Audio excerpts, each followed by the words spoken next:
Hello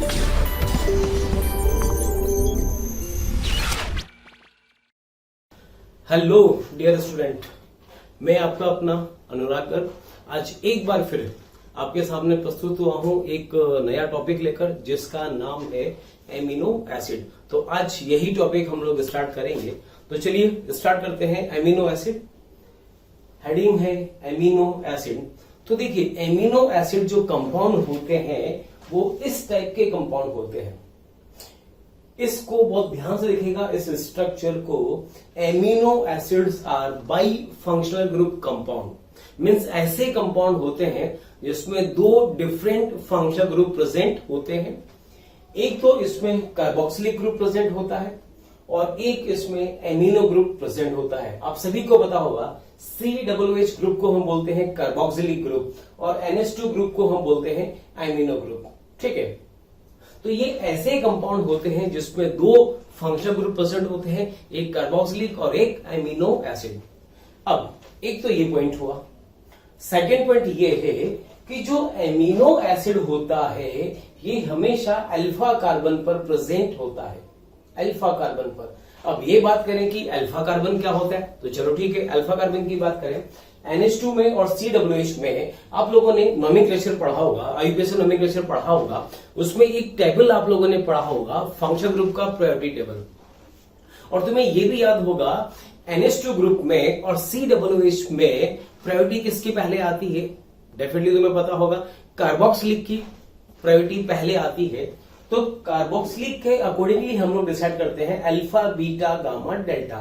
तो COOH जिस carbon से अटैच्ड होता है उसी को बोलते हैं alpha carbon.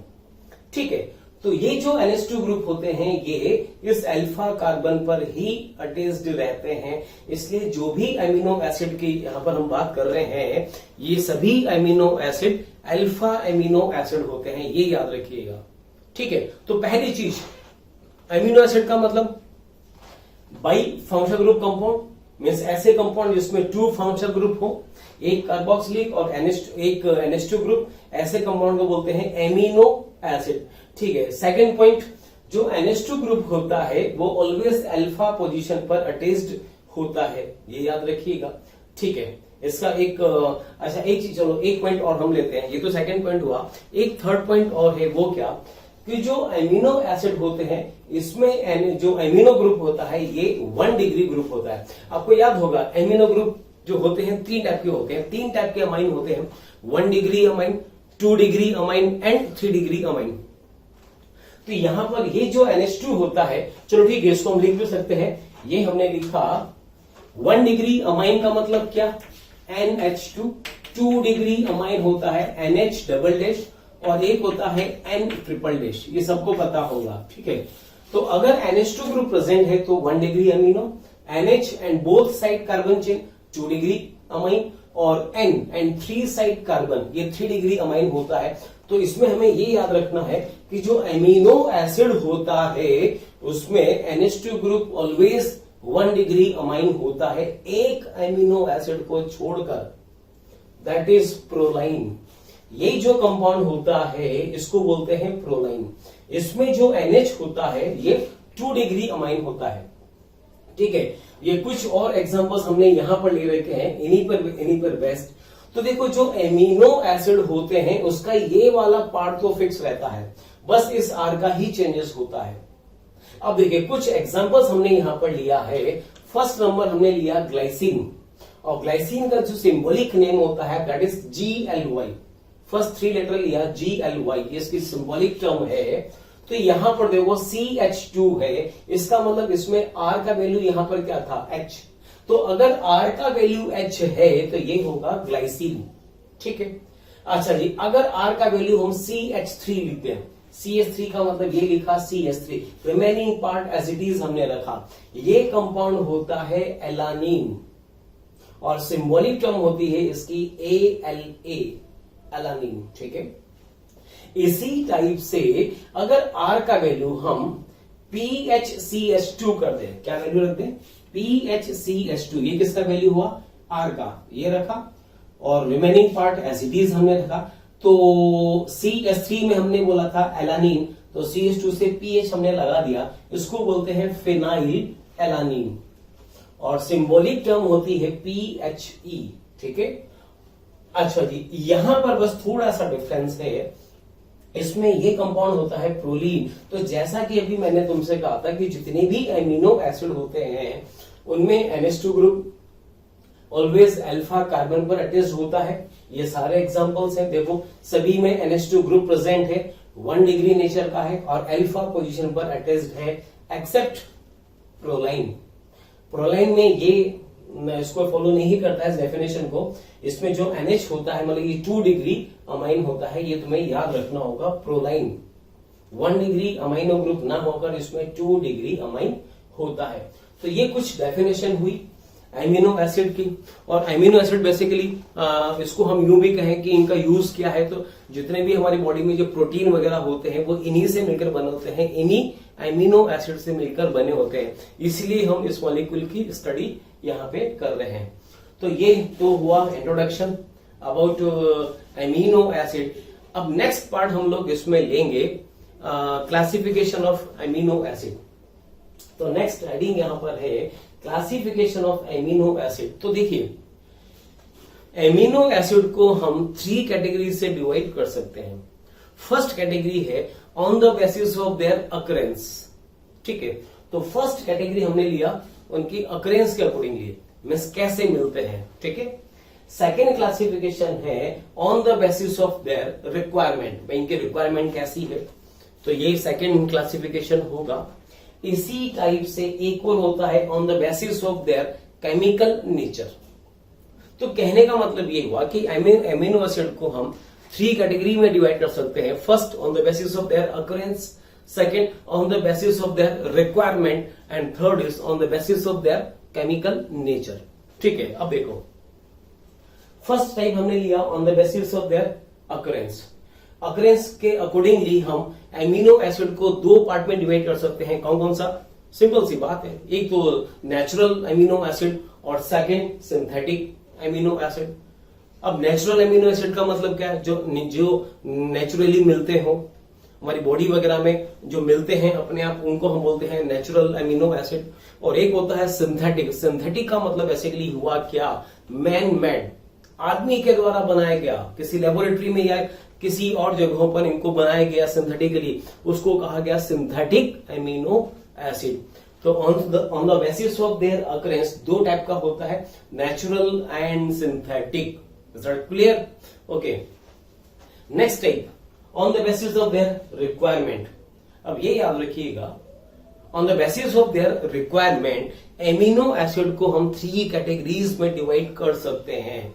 The first category is essential, second category non essential, and third category is semi essential. इसका मतलब क्या हुआ? एसेंशियल का मतलब ये है ऐसे एमिनो एसिड जिनका फॉर्मेशन हमारी बॉडी में नेचुरली नहीं होता है, बॉडी में नहीं बनते हैं, जिन्हें हमें डाइटरी इंटेक के थ्रू अलग से लेना होता है, खाने पीने की चीजों में अलग से हमें लेना होता है। ठीक है, तो इनको कहते हैं एसेंशियल एमिनो एसिड। तो एसेंशियल का मतलब क्या हुआ? देखो, एसेंशियल तो सारे हैं, सारे ही जरूरी है हमारी बॉडी के लिए, लेकिन क्लासिफिकेशन की हम बात कर रहे हैं तो एसेंशियल का मतलब ऐसा हुआ जिनका फॉर्मेशन ह्यूमन बॉडी में नहीं होता है, जिन्हें हमें अलग से डाइटरी इंटेक के थ्रू लेना होता है, उसको कहा जाता है एसेंशियल। ओके, ठीक है। Now second type non essential. Non essential का मतलब जरूरी तो है, लेकिन इनका फॉर्मेशन बॉडी में इतना हो जाता है कि हमें अलग से इनको लेना नहीं पड़ता है, इनको कहा जाता है नॉन एसेंशियल। ठीक है, और एक होता है सेमी एसेंशियल। सेमी एसेंशियल का मतलब फॉर्मेशन बॉडी में होता भी है, बट फिर भी हमें इनको अलग से लेना भी पड़ता है। आई बात समझ में? तो इसलिए इनको 3 कैटेगरी में हमने डिवाइड करा है, essential, non essential and semi essential. आ रही बात समझ में? ठीक है, एक ये पार्ट कंप्लीट हुआ। अच्छा, नेक्स्ट होता है chemical, on the basis of their chemical nature. अब केमिकल नेचर का मतलब क्या है? देखो, हमने यहां पर जो एमिनो एसिड का एक सिंपल स्ट्रक्चर लिखा है, इसमें एक कार्बोक्सिलिक ग्रुप होता है। कार्बोक्सिलिक ग्रुप कैसा होता है? एसिडिक नेचर का होता है।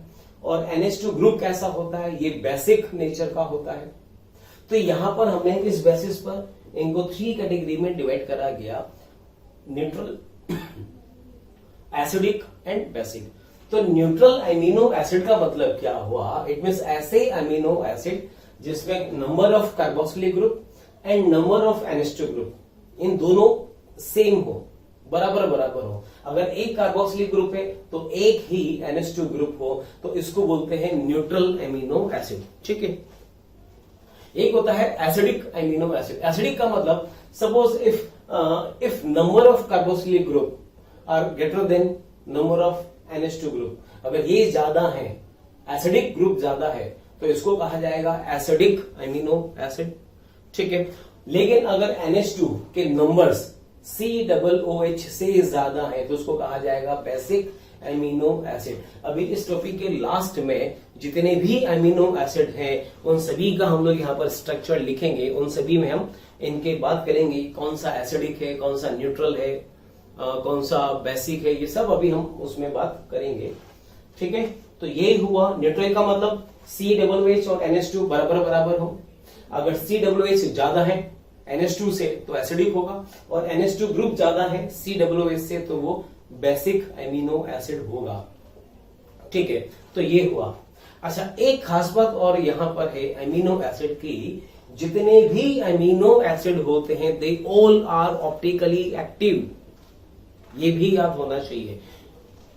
देखो जैसे यहां पर ये R है, तो ये कार्बन कैसा है? कायरल कार्बन है, एक सिंगल कायरल कार्बन है। तो ये सारे कंपाउंड कैसे होंगे? ऑप्टिकली एक्टिव होंगे, एक्सेप्ट ग्लाइसिन। ये जो मॉलिक्यूल होता है ग्लाइसिन, इस ग्लाइसिन में R का वैल्यू क्या होता है? H। तो यहां पर ये कार्बन कायरल सेंटर नहीं होता है, इसलिए ग्लाइसिन ऑप्टिकली इनएक्टिव होता है। उसके अलावा जितने भी अमीनो एसिड हैं वो सब के सब ऑप्टिकली एक्टिव होते हैं। जैसे ये ऑप्टिकली इनएक्टिव, ये एक्टिव, ये भी एक्टिव, ये भी एक्टिव, और इसके अलावा और भी जितने होते हैं सब के सब ऑप्टिकली एक्टिव होते हैं। ठीक है। इसके बाद एक पॉइंट और है अमीनो एसिड का, जो अमीनो एसिड होते हैं ये ऑलवेज ज्विटर आयन फॉर्म में एग्जिस्ट करते हैं। अब ये ज्विटर आयन फॉर्म क्या होती है, जरा इसकी हम बात कर लें। देखो क्या होता है, COOH ग्रुप कैसा? एसिडिक ग्रुप है, और NH2 ग्रुप कैसा है? बेसिक ग्रुप है। N के पास में क्या प्रेजेंट है? लोन पेयर प्रेजेंट है। तो कार्बोक्सिलिक क्या करेगा? एक अपना H+ रिलीज करेगा और NH2 इस H+ को एक्सेप्ट कर लेगा। सेम स्ट्रक्चर बनता है RCHN। H से बॉन्ड बनेगा तो N पे चार्ज क्या हो जाएगा? प्लस, और यहां बनेगा C≡O-। तो इसको बोलते हैं ज्विटर आयन। अब ज्विटर आयन क्या होते हैं? सोचिए, किसी स्पीशीज में ओनली पॉजिटिव चार्ज प्रेजेंट हो तो इसको हम क्या बोलेंगे? कैटायन। अगर किसी स्पीशीज में सिर्फ नेगेटिव चार्ज प्रेजेंट हो उसको क्या कहा जाएगा? एनायन। बट अगर किसी स्पीशीज में पॉजिटिव चार्ज भी है और नेगेटिव चार्ज भी है, एक साथ पॉजिटिव नेगेटिव दोनों है, इसको कहा जाता है zwitterion. What is zwitterion? It is bipolar ions are zwitterion. तो याद रखेंगे, जो अमीनो एसिड होते हैं वो ज्विटर आयन फॉर्म में एग्जिस्ट करते हैं। तो कभी भी हमें किसी भी अमीनो एसिड को लिखना है तो हम चाहे तो, जैसे ये एलानीन है, ये एलानीन को हम चाहे तो ऐसे भी लिख सकते हैं, और चाहे तो हम इसकी ज्विटर आयन फॉर्म भी बना सकते हैं। तो एलानीन की ज्विटर आयन फॉर्म क्या होगी? कुछ नहीं है, कार्बोक्सिलिक का H हटा दो, यहां पर माइनस लगा दो, और ये H कहां लेके जाओ? NH2 पे लेके जाओ, तो ये कन्वर्ट किस में हो जाएगा? NH3+ में। तो यहां पर बनेगा COO- और यहां बनेगा NH3+। तो ये कुछ इंपॉर्टेंट पॉइंट्स अमीनो एसिड में। ठीक है। फर्स्ट पॉइंट क्या? अमीनो एसिड का फर्स्ट पॉइंट क्या हुआ? ये जो स्ट्रक्चर होता है ये अमीनो एसिड होते हैं। अमीनो एसिड में NH2 group always alpha carbon पर होंगे, तो एक्सेप्ट प्रोलीन। दूसरी बात, सबके सब ऑप्टिकली एक्टिव होते हैं एक्सेप्ट ग्लाइसिन, सबके सब ज्विटर आयन में एग्जिस्ट करते हैं। तो ये इनकी सारी प्रॉपर्टीज हमें पता होना चाहिए। तो ये तो हुआ इंट्रोडक्शन अबाउट एमिनो एसिड। ठीक है, चलिए थोड़ा और आगे बढ़े। अब नेक्स्ट पार्ट आता है यहां पर आइसो इलेक्ट्रिक पॉइंट, शॉर्ट में इसको बोलते हैं पीआई। पीआई का मतलब आइसो इलेक्ट्रिक पॉइंट। ठीक है, अब देखो क्या होता है आइसो इलेक्ट्रिक पॉइंट। तुम्हें याद है अभी मैंने तुमसे कहा कि जो एमिनो एसिड होते हैं वो ज्विटर आयन फॉर्म में एग्जिस्ट करते हैं। यहां पर COO- होता है और यहां पर NH3+ होता है। अब देखो ये डेफिनेशन है, अभी हम इसकी बात करेंगे। पहले हम इस एमिनो एसिड की बात करें। यहां पर देखो ये क्या है, ये RCHNH2 एंड COOH, ये एक एमिनो एसिड है। R का वैल्यू यहां पर कुछ भी हो सकता है। अब मैंने इसको ऐसे लिखा और चाहे तो हम इसको ज्विटर आयन फॉर्म में भी लिख सकते हैं। चलो ठीक है, इसको ज्विटर आयन फॉर्म में हम लिखें। कैसे लिखें, यहां से हमने H+ को हटा दिया, ये बना दिया COO- और H+ कहां लेकर आ गए, N के पास। क्यों लाए N के पास, बिकॉज N के पास लोन पेयर प्रेजेंट है, तो ये एज ए बेस बिहेव करेगा, H+ से बॉन्ड बना लेगा। बॉन्ड बनने के बाद क्या बनेगा, ये बनेगा NH3+। ठीक है, तो एक पर्टिकुलर एमिनो एसिड का ये क्या बना, एक ज्विटर आयन। ठीक है, अब देखो अगर हम इस ज्विटर आयन को किसी एसिडिक मीडियम में रखें, एसिडिक मीडियम में रखें, तो बताइए क्या होगा। भाई एसिडिक मीडियम में रखा है तो कौन अवेलेबल है, H+ अवेलेबल है। तो वो जो H+ होगा वो COO- से बॉन्ड बना लेगा। बॉन्ड बना लेगा तो कन्वर्ट किस में हो जाएगा, RCH NH3+ एंड COOH। तो एसिडिक मीडियम में जो ज्विटर आयन था वो कन्वर्ट किस में हो गया, कैटायन में। ठीक है, मान लिया। इसी तरीके से अगर इस ज्विटर आयन को हम बेसिक मीडियम में रखें, तो बेसिक मीडियम का मतलब कौन प्रेजेंट है, OH- प्रेजेंट है। तो ये OH- क्या करेगा, NH3 का जो H+ था उसको एक्सट्रैक्ट कर लेगा। क्या रिलीज हो जाएगा, रिलीज हो जाएगा H2O से। बनेगा कौन, बनेगा RCH single bond NH2 and यहां पे कौन बना, COO-। हमें कौन मिला, एनाइन। समझना, अब समझना, अगर हम इस ज्विटर आयन को एसिडिक मीडियम में रखें तो ओवरऑल हमको मिलता है कैटायन, और अगर इस ज्विटर आयन को हम बेसिक मीडियम में रखें तो हमें मिलता है एनाइन। एनाइन मिलता है। अब सोचिए अगर हम इस ज्विटर आयन को ऐसे इन सॉल्यूशन में इलेक्ट्रिक फील्ड में रखें तो इलेक्ट्रिक फील्ड में क्या होगा, समझना। मीन्स एसिडिक मीडियम है और इलेक्ट्रिक फील्ड में हम इस ज्विटर आयन को रखें तो क्या होगा, एसिडिक मीडियम में ये ओवरऑल कन्वर्ट किस में होगा, कैटायन में। और अगर ये कैटायन में कन्वर्ट हो रहा है तो कैटायन किस तरफ मूव करेगा इलेक्ट्रिक फील्ड में, इलेक्ट्रिक फील्ड है, पॉजिटिव चार्ज एक तरफ है, नेगेटिव चार्ज एक तरफ है, मतलब एक तरफ एनोड है एक तरफ कैथोड है।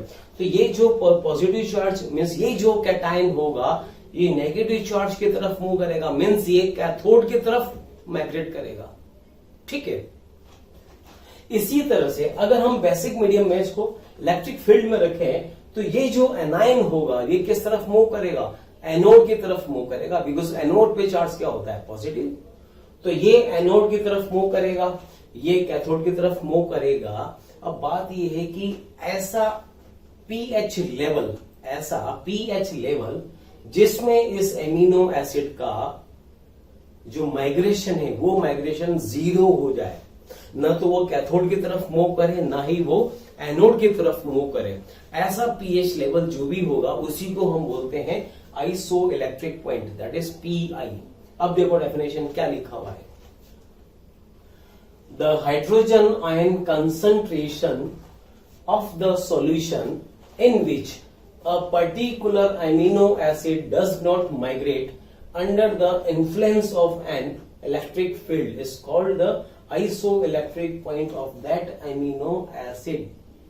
I think अब आपको क्लियर हो गया होगा, मतलब H+ आयन का ऐसा कंसंट्रेशन जिसमें इस पर्टिकुलर एमिनो एसिड का मूवमेंट 0 हो जाए उसी को हम बोलते हैं आइसो इलेक्ट्रिक पॉइंट। क्लियर?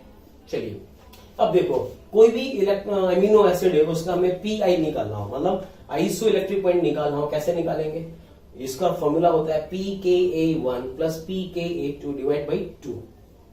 जैसे समझना, हमने एक एग्जांपल यहां पर लिया एलानीन का। एलानीन कौन सा होता है? ये रहा एलानीन, CH3CHNH2C OOH। ये हमने यहां पर इसकी ये फॉर्म लिखी। तो देखो, इसमें हमने इसको ऐसे लिखा, तो ये जो कार्बोक्सिलिक ग्रुप होता है, कार्बोक्सिलिक ग्रुप का pKa कितना होता है? कार्बोक्सिलिक ग्रुप का pKa होता है 2.34। कितना होता है? 2.34 इसका pKa वैल्यू होता है कार्बोक्सिलिक ग्रुप का। और अगर हम NH3 प्लस का pK वैल्यू निकालते हैं तो ये आता है 9.69। बस हमें इसका pK पता है, हमें NH3 प्लस का pK है पता है, तो बस ये वैल्यू को हमने यहां पुट करा। इन दोनों का क्या निकालेंगे? मीन निकालेंगे। तो 2.34 प्लस 9.69 का मीन निकालेंगे, डिवाइड बाई 2 करा तो ये आया 6.02। इट मीन्स जो एलानीन होता है, इस एलानीन का जो आइसोइलेक्ट्रिक पॉइंट होता है वो कितना होता है? 6.02। मतलब पर्टिकुलर इस पीएच लेवल पर इसका माइग्रेशन 0 होता है। तो ये तुम्हें याद रखना है और ये फॉर्मूला याद कर लीजिए, simple pKa1 plus pKa2 divide by 2। ये आइसोइलेक्ट्रिक पॉइंट का फॉर्मूला होता है। तो ठीक है, अभी तक हम लोग ये बात कर चुके हैं एमिनो एसिड होते क्या है, इनके स्ट्रक्चर्स, कुछ एग्जांपल्स, इनका क्लासिफिकेशन, फिर हमने बात करी आइसोइलेक्ट्रिक पॉइंट। अब एक बहुत ही इंपॉर्टेंट टॉपिक, पेप्टाइड बॉन्ड। ये क्या होता है इसको याद रखिएगा, इसमें से क्वेश्चन आते हैं और पहले भी आ चुके हैं। तो मेंस हम कंपटीशन की बात करें, जेई मेंस की बात करें या जेई एडवांस की बात करें या नीट की बात करें, हर एक केस में ये टॉपिक काफी इंपॉर्टेंट हो जाता है, ये याद रखना आपको। ठीक है, देखो अब पेप्टाइड बॉन्ड बेसिकली होता क्या है, अगर सिंपल लैंग्वेज में कहा जाए तो पेप्टाइड बॉन्ड होता है अमाइड बॉन्ड। CONH जो बॉन्ड होता है ये होता है अमाइड बॉन्ड। लेकिन याद रखिएगा, हर एक सिंपल अमाइड बॉन्ड को पेप्टाइड बॉन्ड नहीं बोलेंगे। पेप्टाइड बॉन्ड तभी बोला जाएगा जब कंपाउंड क्या हो? एमिनो एसिड हो। ठीक है, देखेंगे अभी हम कैसे बात करेंगे। देखो होता क्या है, ये हमने एक मॉलिक्यूल लिखा, अब तुम्हें ये स्ट्रक्चर पता होना चाहिए। यहां पर CH2 है, CH2 पर NH2 है, तो ये कंपाउंड होता है ग्लाइसिन। तो ये हमने लिखा GLY, ग्लाइसिन। और इधर भी हमने लिखा NH2CH2COOH, ये भी ग्लाइसिन। अब इन दोनों में क्या होता है, हमेशा एक मॉलिक्यूल को लेफ्ट में लिखेंगे और एक मॉलिक्यूल को राइट में लिखेंगे। ये याद रखिएगा, एक मॉलिक्यूल को लेफ्ट में लिखा, एक मॉलिक्यूल राइट में लिखा। लेफ्ट वाले मॉलिक्यूल का कार्बोक्सिलिक ग्रुप फ्रंट में होना चाहिए और राइट मॉलिक्यूल का NH2 ग्रुप इस मतलब ये दोनों आमने सामने होने चाहिए। लेफ्ट वाले मॉलिक्यूल का कार्बोक्सिलिक ग्रुप और राइट वाले मॉलिक्यूल का NH2 ग्रुप आमने सामने होने चाहिए। अब क्या करें, इसमें से 1 मॉलिक्यूल ऑफ वाटर हम यहां से रिलीज कर दें। कैसे? इसका तो OH और इस NH2 का एक H हटा दें, इसका OH और इसका एक H, तो एक H तो रहेगा। तो स्ट्रक्चर यहां पे बनेगा, ये बनेगा स्ट्रक्चर H2N, ये बनेगा H2N CH2 C double bond O dash, OH और H हटा तो यहां पर बना कौन? NH and CH2 C double bond OH। इसको कहा जाएगा GLY dash GLY dipeptide. ये याद रखिएगा, अगर 2 एमिनो एसिड पार्टिसिपेट करें तो बोलेंगे डाइपेप्टाइड। और इस डाइपेप्टाइड में ये जो CONH बॉन्ड है, कौन सा वाला बॉन्ड? ये वाला जो बॉन्ड है CONH, ये वाला बॉन्ड, इसको बोलते हैं पेप्टाइड बॉन्ड। तो देखो ग्लाइसिन ग्लाइसिन डाइपेप्टाइड में पेप्टाइड बॉन्ड कितने होंगे? 1। लेकिन अगर 3 एमिनो एसिड मिलकर पेप्टाइड बॉन्ड बनाए तो उसको बोलेंगे ट्राइपेप्टाइड। तो इसी टाइप से हम यहां पर हम कह सकते हैं, डिपेंड करेगा कितने एमिनो एसिड मिलकर ऐसे पेप्टाइड लिंकेज बना रहे हैं। अगर 2 एमिनो एसिड बना रहे हैं तो डाइपेप्टाइड, 3 बना रहे हैं ट्राइपेप्टाइड, और अगर कई सारे एमिनो एसिड मिलकर इस टाइप से पेप्टाइड लिंकेज कर रहे हैं उसको बोलते हैं पॉलीपेप्टाइड। जैसे यहां पर मैं एक एग्जांपल ले सकता हूं ट्राइपेप्टाइड का। देखिए ये हमने एक ट्राइपेप्टाइड लिया। फर्स्ट ऑफ ऑल हमने लिखा NH2CH, यहां पर लिखा CH2COOH, एक तो ये मॉलिक्यूल लिखा।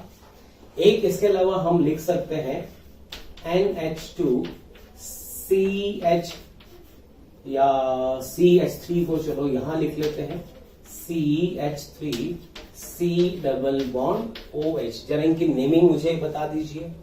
तो इसका नेमिंग होता है क्या? GLY। इसका नेमिंग होता है ALA, एलानिन। ठीक है।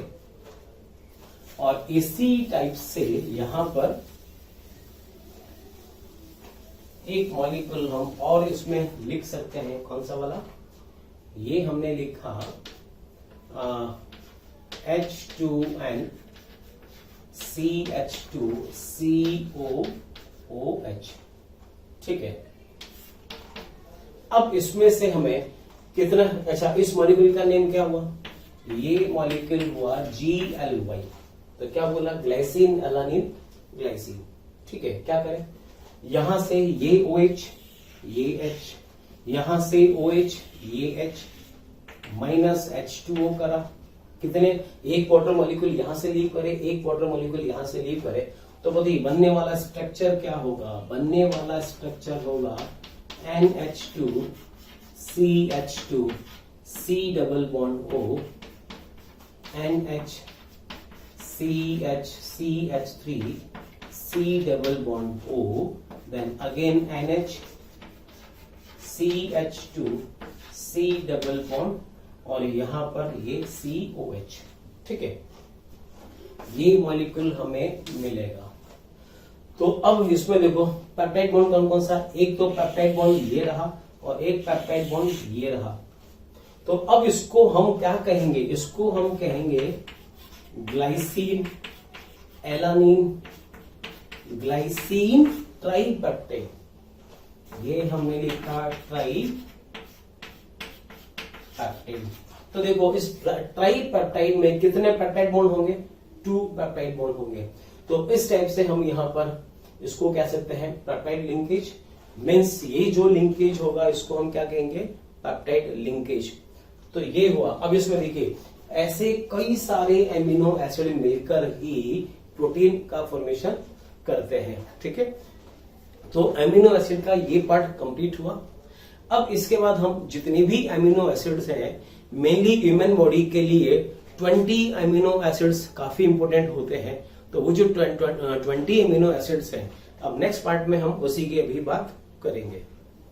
हाँ तो बच्चों हम बात कर रहे थे एमिनो एसिड की। तो ये यहाँ पर कई सारे हमने अमीनो एसिड लिखे हैं। तो देखिए इन अमीनो एसिड को हम 3 कैटेगरीज में डिवाइड किया था। कैसे कैसे? सबसे पहले हमने लिया है न्यूट्रल अमीनो एसिड। तो ये जितने भी अमीनो एसिड हैं सबके सब न्यूट्रल हैं। ठीक है। इसके अलावा यहां से ये 2 जो अमीनो एसिड हैं, एस्पार्टिक एसिड और ग्लूटामिक एसिड, ये एसिडिक अमीनो एसिड होते हैं। और ये वाले जो है लिस्टीन या अर्जिनिन या हिस्टिडीन, ये सबके सब बेसिक अमीनो एसिड होते हैं। ठीक है। तो अमीनो एसिड को हमने 3 कैटेगरी में डिवाइड करा, न्यूट्रल, एसिडिक एंड बेसिक। अच्छा एक और मैंने तुमसे कहा था कि on the basis of their requirement हमने इनको 3 कैटेगरी में डिवाइड करा था, जिसमें मैंने तुमसे कहा था एक होता है एसेंशियल, एक नॉन एसेंशियल और एक सेमी एसेंशियल। यहां पर जिन पर ये स्टार लगे हुए हैं रेड कलर से, ये सब के सब जितने भी अमीनो एसिड हैं ये सब के सब एसेंशियल अमीनो एसिड है। मतलब ये सब हमारे लिए बॉडी के लिए बहुत जरूरी होते हैं। ठीक है। तो जरा इनको डिस्कस कर लेते हैं। सबसे पहले हमने लिया न्यूट्रल अमीनो एसिड में first of all glycine, symbolic term GLY, structure होगा NH2CH2COOH। ये ऑप्टिकली इनएक्टिव होता है। बाकी जितने भी ये सब हैं ये सब के सब ऑप्टिकली एक्टिव होंगे। ठीक है। Next is alanine ALA, structure NH2CH3COOH। Valine में इस ग्रुप से हमने कौन सा ग्रुप लगा दिया? आइसोप्रोपाइल। तो देखो ग्लाइसिन में तो H लगाया, यहां पर हमने क्या लगाया? CH3 लगा दिया। यहाँ पर हमने आइसोप्रोपाइल ग्रुप लगाया तो ये बना वेलिन, और उसके बाद हमने CHNH2 इस पर्टिकुलर स्टैंडर्ड ग्रुप से कौन सा ग्रुप लगा दिया, आइसोब्यूटाइल ग्रुप लगाया, आइसोब्यूटाइल, तो ये बनता है ल्यूसीन, LELUE। और इस CHNH2COO से अगर हम ये वाला ग्रुप लगा दें, this is secondary butyl group, secondary butyl, तो बनता है आइसोल्यूसीन, ILE, इसके सिंबल होता है। एक होता है मैथ्योनाइन, MET इसका सिंबल है, स्ट्रक्चर होता है CH3SCH2CH2 CHNH2COOH। इसमें देखो एक थायोईथर ग्रुप भी प्रेजेंट होता है। ये C टाइप से नेक्स्ट होता है प्रोलाइन, स्टार्टिंग में हमने बात करी थी प्रोलाइन, PRO, इसमें 2 डिग्री अमाइन होता है। नेक्स्ट इज फिनाइल एलानीन, तो जो एलानीन हमने यहाँ पर लिखा था CH3 से एक PH और जोड़ दें तो ये बनेगा फिनाइल एलानीन, सिंबॉलिक टर्म होगा PHE। तो ये हुए यहाँ पर न्यूट्रल, और ये भी जो है ये सब के सब भी न्यूट्रल है। नेक्स्ट इज ट्रिप्टोफैन, TRP, इसमें ये स्ट्रक्चर इसका थोड़ा सा कॉम्प्लिकेटेड स्ट्रक्चर है, बेंजीन से एक पैरेलल टाइप का स्ट्रक्चर टेस्ट होता है। Then CH2CH NH2 and COOH। उसके बाद एस्पार्जिन, ASN, स्ट्रक्चर होगा NH2CO CH2CH NH2COOH। के बाद glutamine, GLN, structure NH2CO CH2 CH2CH NH2 and COOH, ठीक है। उसके बाद नेक्स्ट सेरीन, सेरीन की अगर हम बात करें तो यहां पर देखो सेरीन में SER है, SER का स्ट्रक्चर CH2OH, इसमें अल्कोहल ग्रुप भी प्रेजेंट होता है। Then CH NH2 and COOH इसका structure. Then 309 essential amino acid, THR, structure होगा CH3CHOH then CH NH2 COOH। उसके बाद थायरोसिन, TYR में हाइड्रोक्सी फिनाइल ग्रुप प्रेजेंट होता है, para hydroxy phenyl, then CH2 CH NH2 COOH। के बाद cysteine, CSY, structure SH CH2 CH NH2 COOH।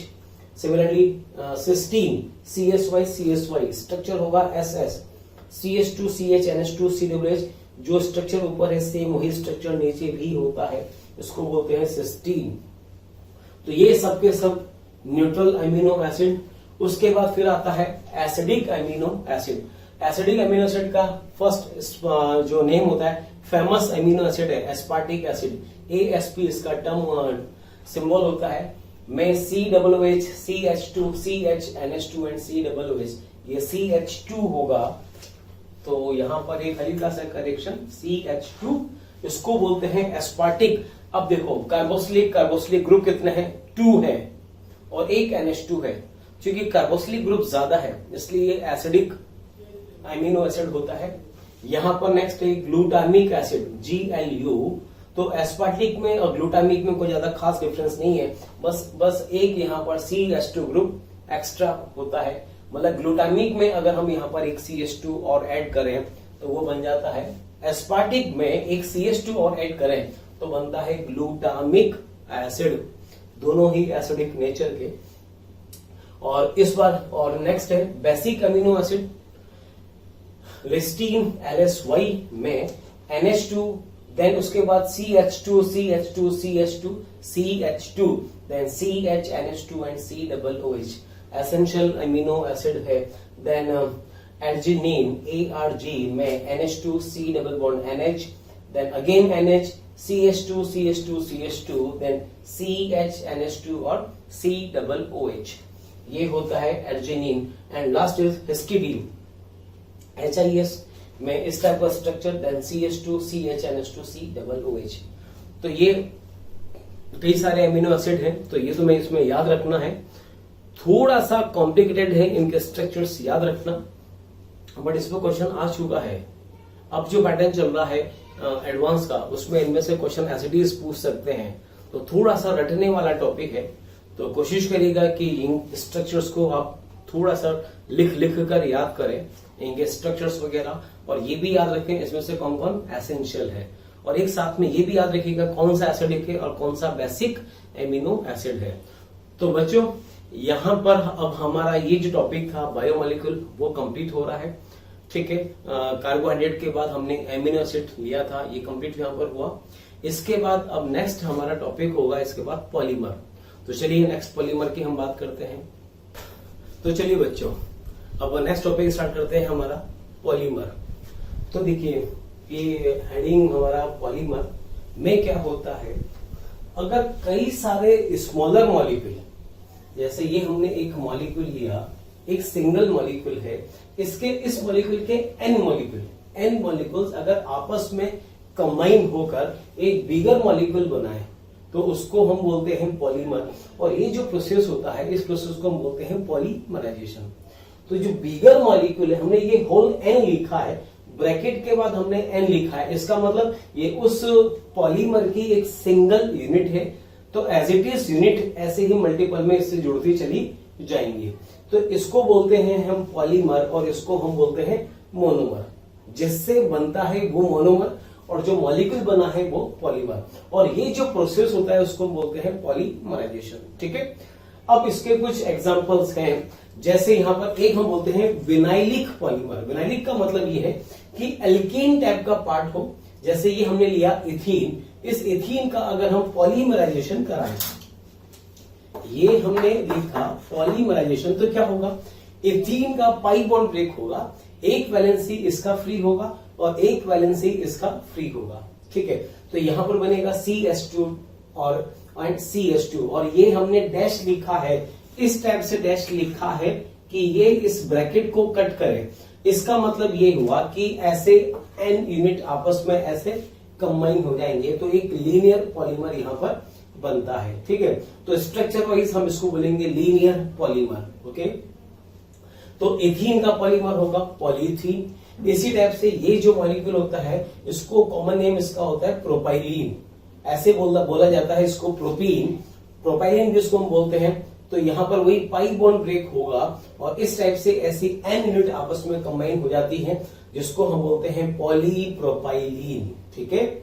चलिए इसी बात से this compound is vinyl chloride, ये पाई बॉन्ड ब्रेक हुआ और एन यूनिट यहां से कंबाइन हो जाती है, इसको बोलते हैं पॉली, मतलब जो इसका नेम है उस नेम में हम पॉली वर्ड ऐड करेंगे। तो ये कंपाउंड था विनाइल क्लोराइड, से बनेगा पॉली विनाइल क्लोराइड और इसकी शॉर्ट फॉर्म होती है, आप लोगों ने सुना होगा पीवीसी, इसको पीवीसी भी पीवीसी भी बोलते हैं। प्लास्टिक के पाइप, बकेट्स, मग वगैरह बनाने में इसका काफी रोल होता है, मीन्स इसी से ही बनते हैं ये। ओके। नेक्स्ट विनाइल ग्रुप से अगर हम बेंजीन लगा दें तो इसका नेम होता है स्टाइरीन। तो स्टाइरीन का अगर पॉलीमराइजेशन करें तो कंपाउंड बनता है पॉलीस्टाइरीन, इस टाइप से। इसी टाइप से अगर विनाइल से हम पीएच को हटाकर CN ग्रुप लगा दें, सैलिन ग्रुप लगा दें, तो इसको बोलते हैं एक्राइलोनाइट्राइल। और एक्राइलोनाइट्राइल का अगर पॉलीमराइजेशन करा दें तो बनता है पॉली एक्राइलोनाइट्राइल, PAN। जैसे उसको बोलते हैं PVC वैसे ही इसको बोलते हैं PAN, पॉली एक्राइलोनाइट्राइल। ठीक है। अब ऐसे ही विनाइल ग्रुप से, इस विनाइल ग्रुप से अगर हम एसिटेट ग्रुप लगा दें तो ये नेम हो जाता है विनाइल एसिटेट और विनाइल एसिटेट का पॉलीमर बनेगा ऐसा ही पॉलीविनाइल एसिटेट। ठीक है। तो कहने का मतलब इस टॉपिक में आपको जो मोनोमर है उस मोनोमर का तुम्हें पॉलीमर याद रखना है और पॉलीमर का तुम्हें मोनोमर याद रखना है, ये तुम्हें इस तरह से याद रखना है। ठीक है। अब यहां देखो सेवंथ नंबर में यहां पर इस कंपाउंड को बोलते हैं टेट्राफ्लोरोइथीन। टेट्राफ्लोरोइथीन का अगर पॉलीमराइजेशन कराएं तो इस टाइप का एक पॉलीमर बनता है जिसको बोलते हैं टेफ्लॉन। ये एक हार्ड प्लास्टिक होता है, जनरली होम अप्लायंसेस वगैरह आते हैं उसमें नॉन स्टिकी लेयर बनाने में इसको यूज में लेते हैं। टेम्परेचर वगैरह का इसमें कोई खास इफेक्ट नहीं पड़ता है, याद रखिएगा, बहुत ही हार्ड प्लास्टिक होता है टेफ्लॉन। ठीक है। तो इस टाइप के जो पॉलीमर होते हैं उसको हम बोलते हैं विनाइलिक पॉलीमर, बिकॉज इनमें विनाइल ग्रुप प्रेजेंट होता है। इसी टाइप से नेक्स्ट आता है ब्यूटाडाइइन पॉलीमर। अब ब्यूटाडाइन बेसिकली होता क्या है, इस टाइप का जो स्ट्रक्चर होता है CH2 double bond CH single bond and double bond CH2, इस टाइप के मॉलिक्यूल जो होते हैं इसको हम बोलेंगे डाइईन।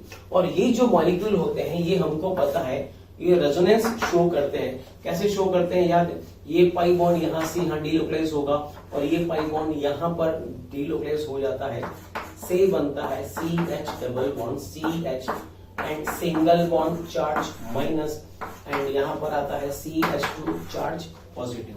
तो इस वाले पर पॉजिटिव, इस पर नेगेटिव। तो ये मॉलिक्यूल रेजोनेंस शो करके इस स्ट्रक्चर में कन्वर्ट होते हैं और ये चेन ऐसे ही आपस में कंबाइन होती चली जाती है। मींस एक यूनिट का नेगेटिव चार्ज कार्बन दूसरी यूनिट के ऐसे ही पॉजिटिव चार्ज कार्बन से कंबाइन होकर एक लीनियर चेन बनाता है। ठीक है, अब यहां पर जो डिफरेंस है वो है जी का। जी यहां पर कोई भी ग्रुप हो सकता है, जैसे हमने यहां पर इस जी की जगह लिखा CH3, तो ये याद रखिएगा CH3 लगते ही इस कंपाउंड का नेम होता है आइसोप्रीन। ये कॉमन नेम है, ये नेम तुम्हें याद होना चाहिए, आइसोप्रीन। अगर ब्यूटाडाइन में CH3 लगा दे तो आइसोप्रीन। अब देखो, जब इसका हम पॉलीमराइजेशन करते हैं तो दो टाइप का ज्योमेट्री बनता है। कैसे, बीच में डबल बॉन्ड आएगा और ये CH2 और ये CH2 दोनों सेम साइड अगर हैं, अगर दोनों CH2 सेम साइड है तो ये सिस फॉर्म होगी, और दोनों CH2 अगर अपोजिट साइड है तो ये ट्रांसफॉर्म होती है। तो याद रखना, अगर CH3 है, CH3 में जो इसका सिस फॉर्म वाला पॉलीमर होता है इसको कहा जाता है नेचुरल रबर। लेकिन अगर इसी का ट्रांसफॉर्म बना दिया जाए तो ये होता है गुड्डा पर्चा, एक फेमस पॉलीमर है, ये याद रखिएगा। तो cis form natural rubber and trans form is gutta percha. ठीक है, तो ये हुए यहां पर ब्यूटाडाइन पॉलीमर और ये हुए यहां पर विनाइलिक पॉलीमर। ठीक है, इसके अलावा ब्यूटाडाइन पॉलीमर के और भी कई सारे एग्जांपल्स हैं और भी कई इंपॉर्टेंट एग्जांपल हैं जिसमें से एग्जाम में से क्वेश्चन आते हैं और आ भी चुके हैं। तो चलिए ठीक है, इसके बाद हम वही एग्जांपल डिस्कस करते हैं। तो बच्चों ये देखिए नेक्स्ट और इम्पोर्टेंट एग्जांपल्स पॉलीमर के। तो सेकंड हम यहाँ पर बात करते हैं इस क्विज में, सेकंड होता है नियोप्रीन। नियोप्रीन का यहाँ पर जो मोनोमर होता है वो होता है क्लोरोप्रीन। मिस ब्यूटाडाइन के सेकंड फॉर्म पर Cl आ जाए तो बोलते हैं क्लोरोप्रीन, और अगर CH3 आ जाए तो हमने इसको बोला था आइसोप्रीन, लेकिन यहाँ पर चूंकि Cl है तो उसको कहेंगे क्लोरोप्रीन।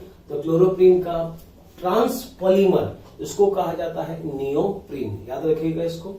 इसी के बाद एक बहुत ही इंपॉर्टेंट एग्जांपल नाइलोन 66। नाइलोन 66 का एक तो मोनोमर होता है एडिपिक एसिड।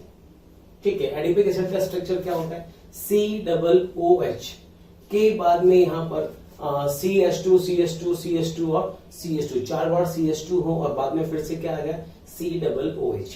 और एक मॉलिक्यूल ये होता है हेक्सामिथाइलिन डाइअमाइन का अगर हम पॉलीमराइजेशन कराएं तो इस केस में यहां पर देखा जाता है कि इसका OH और इसका H मिलकर वाटर यहां से रिलीज करते हैं। ठीक है, तो एक वाटर यहां से रिलीज होगा प्लस फिर यहां से इसका H और नेक्स्ट मॉलिक्यूल किसका होगा एडिपिक एसिड का, उसका OH।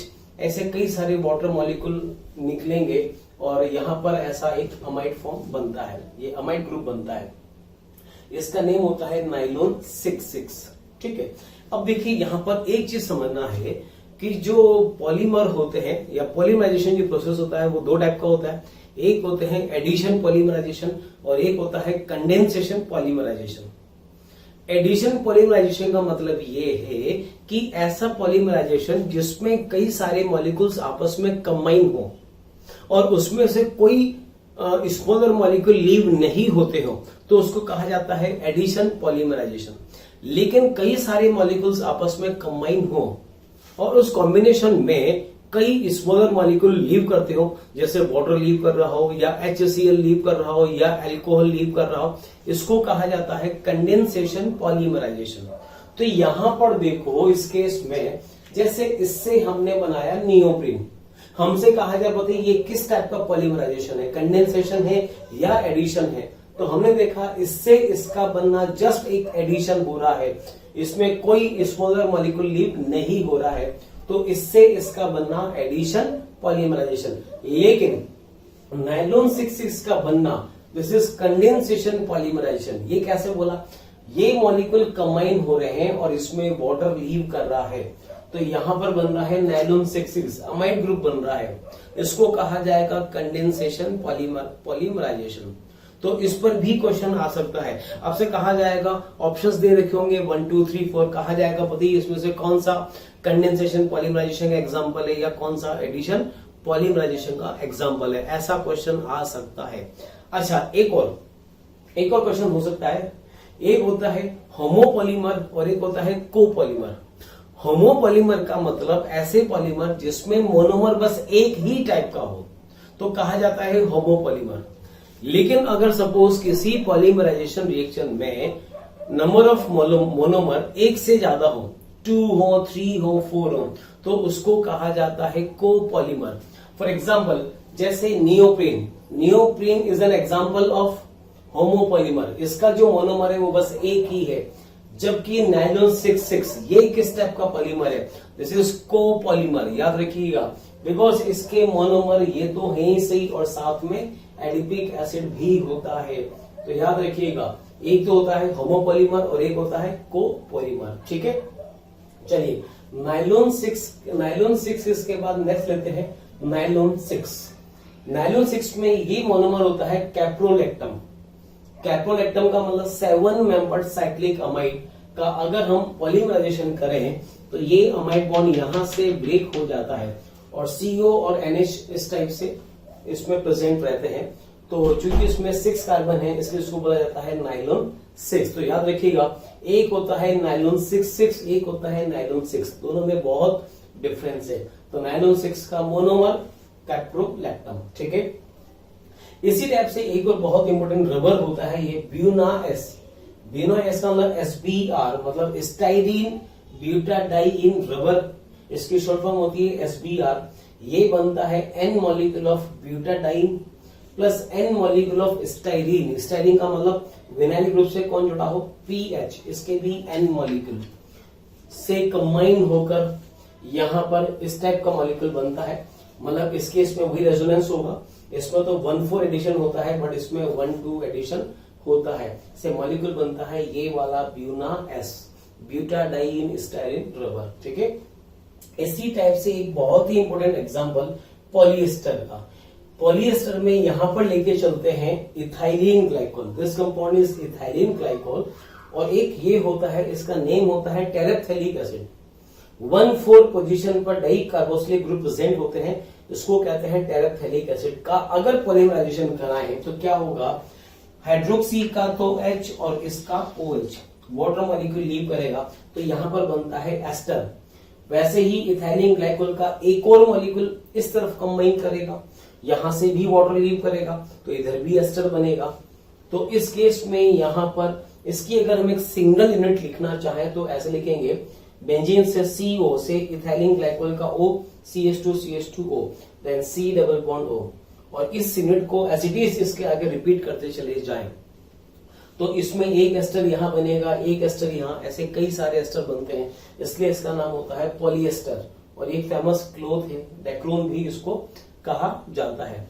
ठीक है, तो ये तो है कुछ एग्जांपल्स।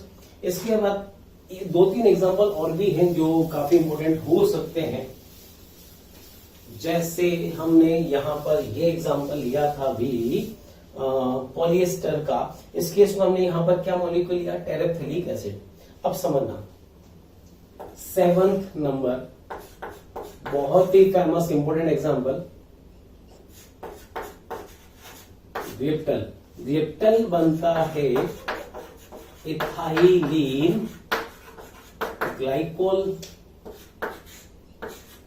प्लस 1,2 पोजीशन पर कार्बोक्सिलिक ग्रुप प्रेजेंट होता है, से पॉलीमराइजेशन करा है तो बनेगा क्या, C double bond O and C double bond O, C attached O, उसके बाद CH2 डैश, और इधर भी ऐसे ही। तो यहां पर अगर हम ब्रैकेट लगाना चाहें तो इसका ब्रैकेट यहां पर हम ऐसे लगा देंगे। तो कहने का मतलब इसमें और इसमें फर्क इतना सा है, यहां पोजीशन 1,4 है, यहां पोजीशन 1,2 है। इसका नेम होता है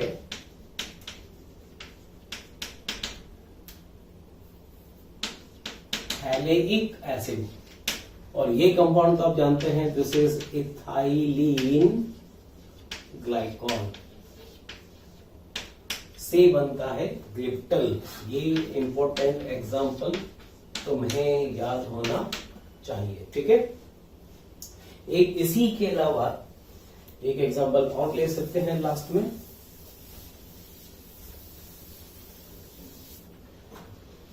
next example is 8 number Bakelite. देखिए बैकेलाइट बनता है फिनोल प्लस फॉर्मल्डिहाइड से। पहले इसकी रिएक्शन से कंपाउंड बनते हैं इस टाइप से, यहां पर OH एंड CH2OH, और एक इसी का पैरा आइसोमर भी बनता है CH2OH, और इन दोनों के कॉम्बिनेशन से एक इस टाइप का मॉलिक्यूल इसमें बनता है। यहां पर लिखा OH CH2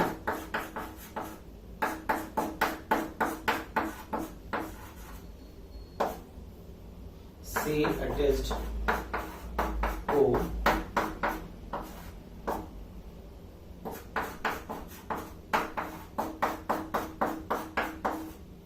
इस टाइप का एक मॉलिक्यूल बनता है। बहुत ही क्लोजली पॉलीमर होता है ये। इस टाइप से यहां पर ये हमने लिखा CH2O, यहां पर भी इस टाइप से पॉलीमर बनता है जिसको हम बोलते हैं क्रॉस लिंक पॉलीमर ही बोलते हैं।